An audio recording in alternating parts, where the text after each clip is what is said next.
उभी राहून सांगतात की लोकांच्या घरी एसी आहे. तुमच्या घरी एसी आहे का? कोणाच्या घरी एसी नाही. एक 2 ट्यूबलाईट, एक फॅन, एक छोटासा फ्रीज असते आणि या लोकांना 6,000 3 पट बिल येतात. आणि हे जे नालायक MSEBचे अधिकारी आहे या लोकांना फसवण्याचे काम करतात. याला सांगतात की तुमचं जे ॲनालॉग मीटर आहे त्याला बदलून आता स्मार्ट मीटर टाका. आणि ज्यांना स्मार्ट मीटर टाकलेलं आहे त्यांना 2 पट बिल येतात, यांना 4 पट येत आहे.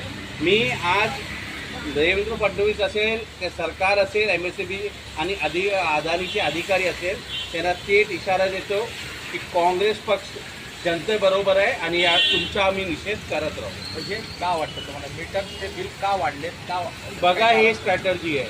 आता MSEB काय करत आहे, त्याच्या खर्चात स्मार्ट मीटर बसवणार आहे.